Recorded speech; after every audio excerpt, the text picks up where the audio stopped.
Okay, thank you, Brad. This is an enjoyable topic, I think, because it is really our opportunity to take stock of where we're at in our efforts to really intervene and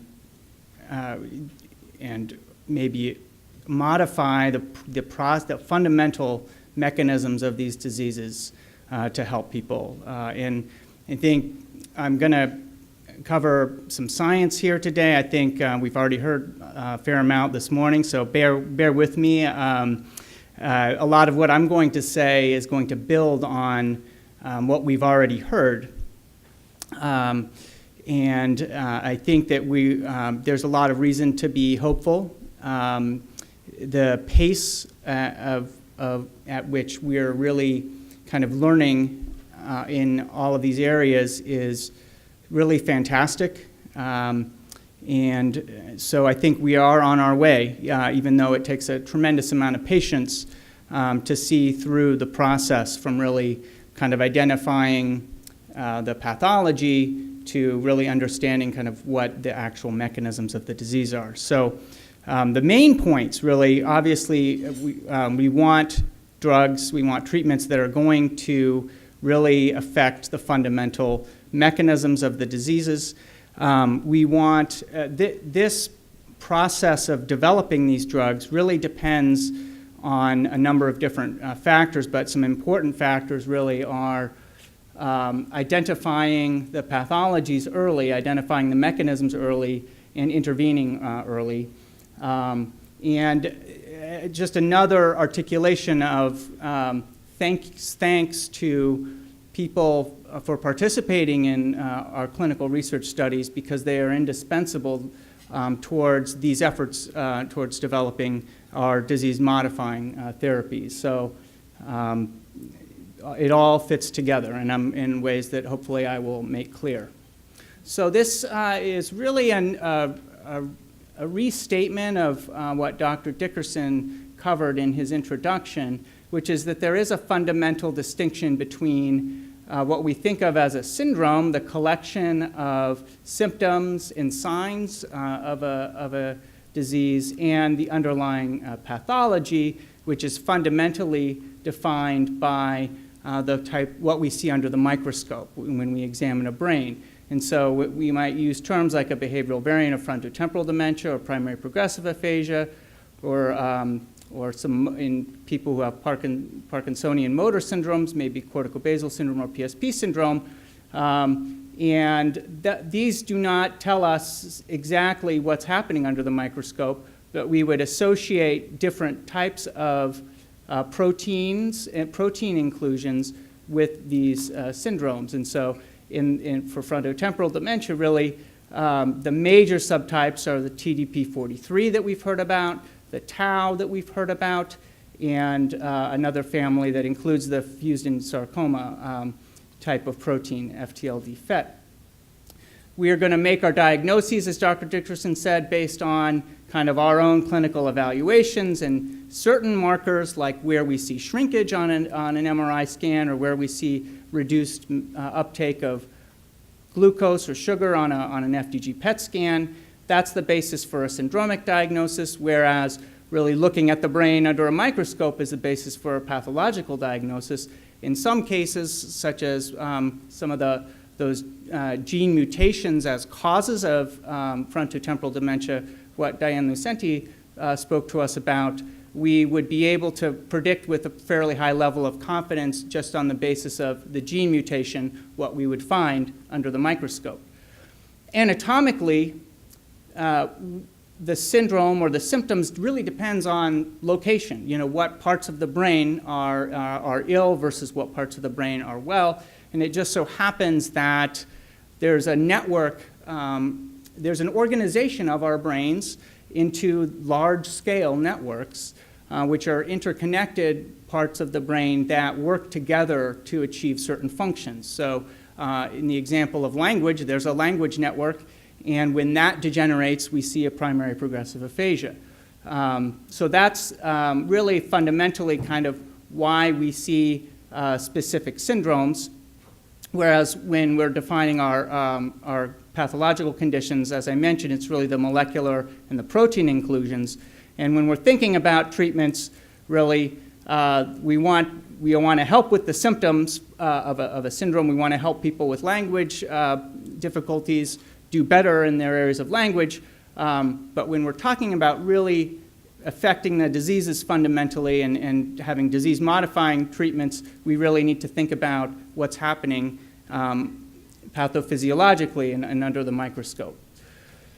So this is just an illustration of network degeneration. This is a relatively new concept. It's been thought about or proposed, perhaps over the past kind of 20 or 30 years, but really over the last 10 years, we've had a lot more evidence to really support the idea that these diseases respect the architecture of these large-scale networks in the brain. And this slide shows that there are different colors that are associated with regions of the brain that degenerate in Alzheimer's disease and the behavioral variant of frontotemporal dementia, the semantic subtype of PPA, the non-fluent subtype of PPA, and corticobasal syndrome. So with time, this is where there's shrinkage in those syndromes. But what we've also found is that if you look at healthy people, these are parts of the brain that talk to each other, and they activate at the same time. And structurally, they are comparable in terms of how thick the structure of the brain is. And it's also where there are extensive connections. And so the fundamental process is that a disease starts in a focal area and in a kind of a limited subset of vulnerable cells, and then with time is going to spread along the lines of the network, and that's what's going to cause the progression of the symptoms.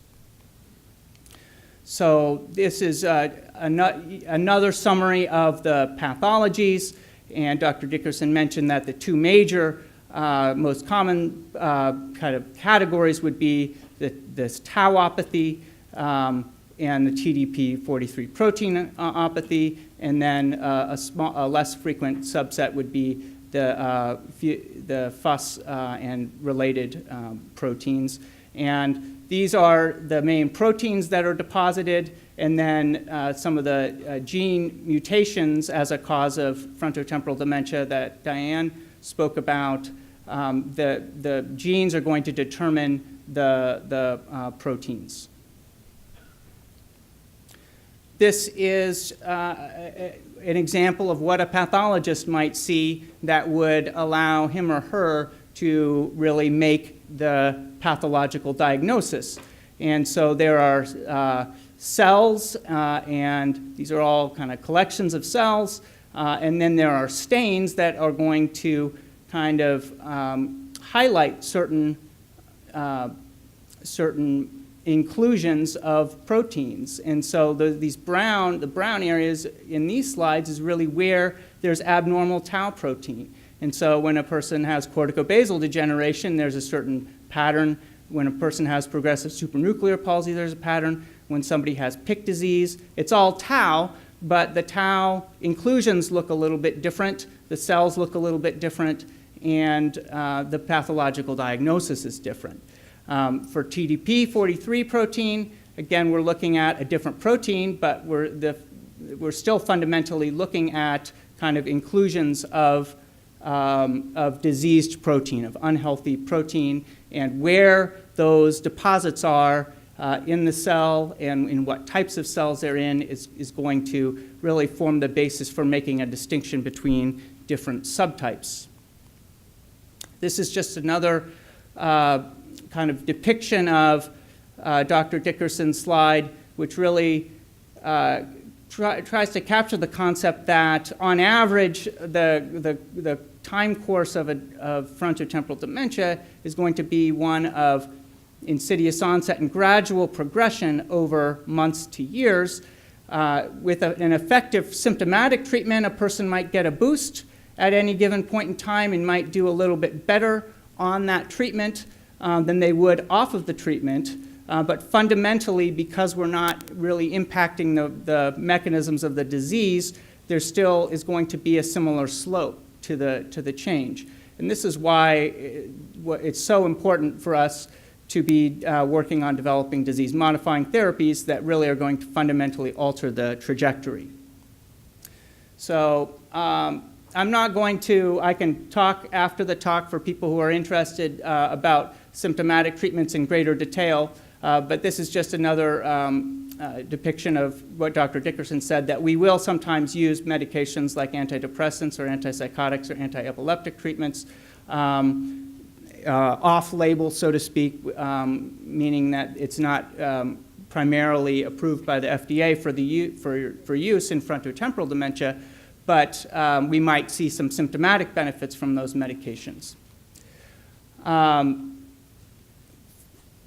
Really, when I wanted to cover some general concepts. I mean, there's a lot of detail and there is a lot of science to this, but I think if I want you to walk away with anything, I think it's to really understand more of the general concepts, because a lot of what I'm talking about is more basic research.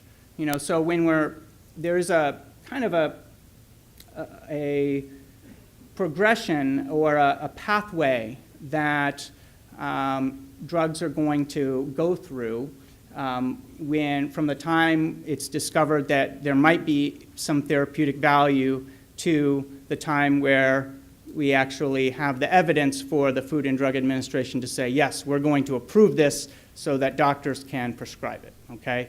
And I think at the beginning, it's very basic research. It's research that's done at the bench, you know, by basic scientists. It's research along the lines of the stem cell research that we've heard about earlier today. And so there's going to be an identification of the mechanisms that a drug has and the potential for it to be effective just in cell cultures and before you even get to thinking about how this medication does in a living organism. So the next step might be to really study the drug in an animal model to really see is this tolerated and does it seem to be effective in the animal models, and if the answer to those questions is yes, then there would be pilot studies in smaller groups of humans that would give rise, which if those are promising, then you get into kind of the pipeline that we hear about when you talk about phase 1, phase 2, and phase 3 clinical trials. You know, and so a phase 3 clinical trial is going to be the final step, the final stage, when you're actually studying the drug in a larger group of people over a period of time that really allows you to understand, is it really doing what we want it to do, and is it safe? So that was just a little bit of, I wanted to give that background because when we're talking about, a lot of what I'm going to talk about now is more in the basic area because that's where most of the research has been. We just discovered the TDP43 protein in 2006 and the fused-in sarcoma protein in 2009, and the C9 or F72 mutation, I think it was 2011 or thereabouts. So all of this is really kind of the explosion of research that has allowed us to understand what the problems are and what the functions of these cells and molecules are. And so rewinding and really kind of the basic cell biology component is just to remind everybody of kind of what we learned in our first day of cell biology in school, which is that DNA makes RNA and RNA makes proteins, okay? DNA, as Diane said, is what our genes are made of, okay? And this is in a part of our cells called the nucleus, okay? And then our proteins are actually made in a separate part of the cell called the cytosol. And the proteins are going to be the structure, right? So our bodies are made up of cells, but our bodies are made up of proteins, and proteins are going to give our cells their properties. They're going to give our cells the functions that they have. They're going to allow our cells to carry out the housekeeping that's necessary for maintaining health and functioning. So the underlying fundamental theme, I think, that is really, we see it again and again in not only frontotemporal dementia, but in neurodegenerative disorders in general, is this theme of when a healthy protein in a cell becomes unhealthy. What happens? Well, there are multiple problems that can happen there. One is that you lose the function of the healthy protein, so you may not have as much of that protein around to do what it's supposed to be doing. And then another problem is that it appears many times that the unhealthy proteins might be toxic, and they might damage the cell, and also that they might spread from one cell to another, which might give us a mechanism for why these diseases actually progress along the lines of those networks, as I mentioned. So that is kind of a common theme. You can apply it in different circumstances. Let's see. Sure. It is stuck, so.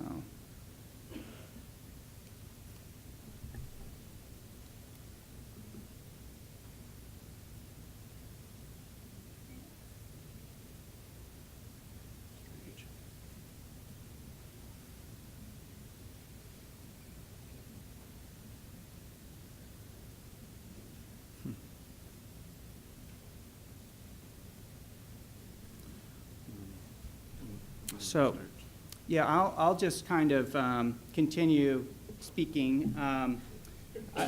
So I think that this is a test of your frontal lobes. This right. Hopefully I pass. So with those different molecular pathologies in frontotemporal dementia, I think with tau and with TDP, we're talking about proteins that have kind of different functions. With the tau protein, this is a protein that is normally associated with microtubules, which kind of form an important scaffolding and infrastructure in our cells. So the tau binds to those microtubules and stabilizes them, and then microtubules form a network that allows kind of necessary components to get from one cell to another.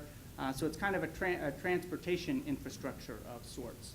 The TDP43 protein is a protein that belongs in the nucleus. It's a protein that binds to DNA and binds to RNA. So when we actually see the problems with TDP, what we see is that these unhealthy clumps or aggregations build up outside of the nucleus and in the cytoplasm, and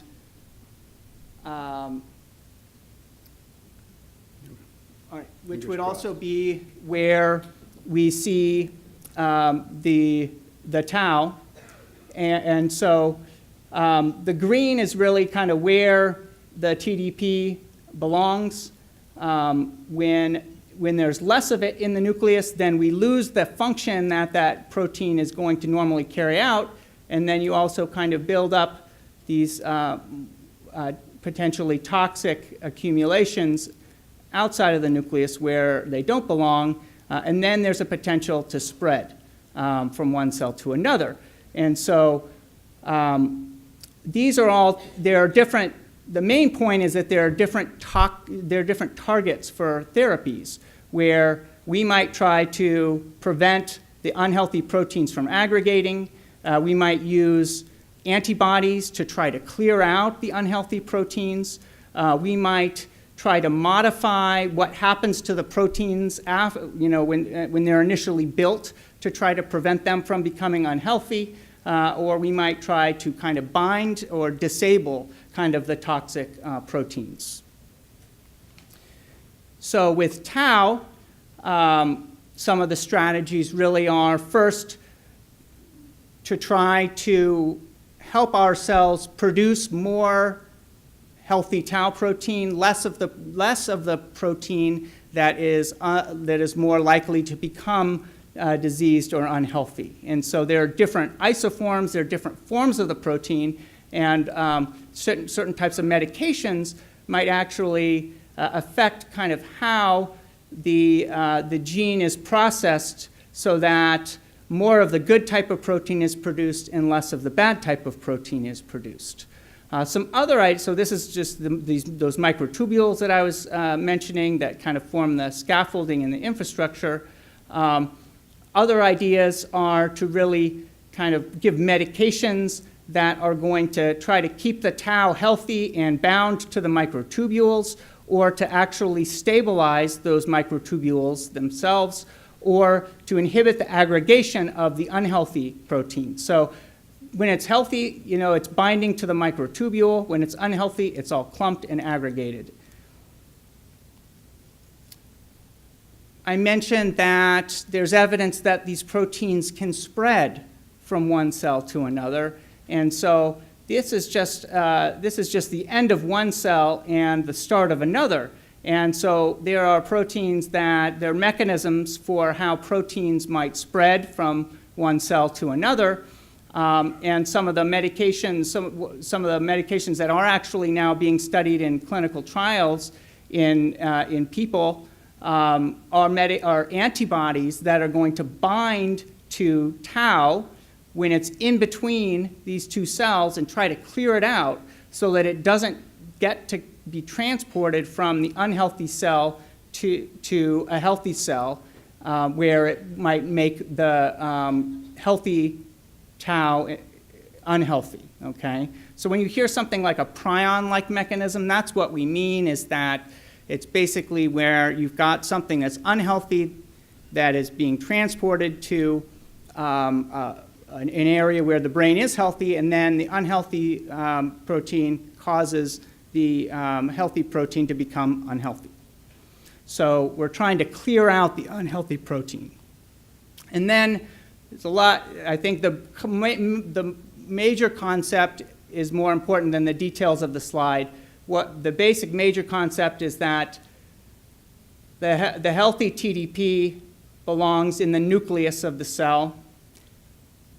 The cytoplasm is where the unhealthy aggregates form, and there are different ways where we might actually keep the healthy protein in the nucleus and clear out the unhealthy protein from the cytoplasm. That's the take-home point here. So in terms of kind of what sorts of studies we have for of drugs that are being studied in humans, you'll see that there are kind of different types, different mechanisms that what I mentioned, like aggregation inhibitors or microtubule stabilizers or antibodies that bind to the unhealthy protein and try to clear it out. Then there are other mechanisms that try to increase the expression of genes to increase proteins that are needed for our brain to be healthy. So progranulin is an example of that. It's a protein that is needed for our brain cells to be healthy, and when people have the mutations in the gene that cause FTD, it's going to lower the amounts of the healthy protein, so it's a loss of function. And so the medications increase the expression of the gene and increase the expression of the protein. So you can see that we're waiting for a lot of results. A lot of studies are kind of in the process of being done, or the data are in the process of being analyzed. You'll also see that it's fairly limited, the populations that are being studied here. And I think this is where a lot of the research that we're trying to do comes in, because there's a reason why there's so much done in PSP, and that's because when we see the symptoms, when we identify the syndrome of PSP, we can predict with a high level of confidence that a person has the pathology, okay? So we know that in most cases they have that tauopathy. But if somebody has a behavioral variant of frontotemporal dementia, or usually with primary progressive aphasias, you know, we're trying to make an educated guess about what the pathology is. And we do not yet have the markers to identify with confidence what the actual pathology is without really looking at the brain under a microscope. So we need to develop those markers to be able to see whether drugs are effective against those pathological conditions. So finally, I just wanted to kind of give my own view of kind of where I see the future in this area. Part of the challenge is that there's a tremendous complexity when you actually delve into all of the details. And you probably get that just from seeing my slides, right? I think the concept of a final common pathway is basically that there are a lot of different routes for why a person might end up developing the condition that they have. A lot of different risk factors might come into play, a lot of different mechanisms might come into play. And most of the time, we're not dealing with single gene mutations. Most of the time, we're dealing with a situation where nobody can really give you the answer for why you have the disease. Presumably, there are certain maybe genetic risk factors, right? And there might be certain stressors over the course of a lifespan that might operate. And what we find epidemiologically with neurodegenerative diseases is that many times there are risk factors, but a lot of people might have the risk factor and not develop the disease, right? Or now with some of the genome studies for other conditions like Alzheimer's, we're finding that there are a number of gene variants that might increase risk, but they might do so just a little bit, right? So a lot of people might have that gene variant and not develop the disease, whereas other people do. And so the puzzle is really understanding for a given person what is the combination of genes and stressors that's causing the problem. And so from a genetic standpoint, you know, there are gene mutations that are really going to increase risk for frontotemporal dementia, but they're rare, okay? And then there might be some common gene variants that only increase risk a little bit. And then there's this kind of large area here where there might be some gene variants that increase risk, but in combination with other factors that are going to cause the disease for a given person. And there's a lot of housekeeping. This is another busy slide, but there's a lot of different housekeeping functions that have to happen in a cell. And some of the major ones, you know, would be how proteins are degraded, how DNA and RNA are metabolized, how the mitochondria, the powerhouses of the cells that generate energy, how the garbage gets processed, you know, taking the trash out. So we have to get rid of our waste products, right? And then how these kind of proteins, how they're processed. And I think that in any given person, there might be different levels of importance for different factors. And the term that's being used in other areas of medicine is precision medicine. You know, so in oncology, now most doctors are thinking about what's the molecular nature of the tumor so that we can really identify on those molecular mechanisms and target them. there might be a similar mechanism in a brain cancer and a breast cancer. So it's not as if we're treating, strictly by organ affected. It's really more important what the mechanisms of the cell proliferation are. I think we're a little bit behind in neurodegenerative diseases, but we are going to have to think the same way to really be, to provide the effective kind of cocktail of medications that would address whatever mechanisms are applicable in a given person. So our shorter-term goals, really, as Megan illustrated with the progressive aphasia severity scale, we need to develop the tools to really tell us, to be able to kind of follow a disease and really understand what the progression is, and when we are conducting a study on an intervention, to really tell us whether the intervention is effective. That's a very important basic process. We need to identify the accurate biomarkers of molecular pathology, which basically means what's the scan, what's the blood test, or what's the test of spinal fluid that really can say, oh, this person has a semantic aphasia with TDP type C protein, and we know that, and so we can utilize this drug that really targets that specific disease process. Then we can really start to think about doing pilot studies that are going to give rise to the types of kind of larger scale, multi-center, randomized, double-blind, placebo-controlled treatment trials that really provide the highest level of evidence to support that the drug is safe and effective.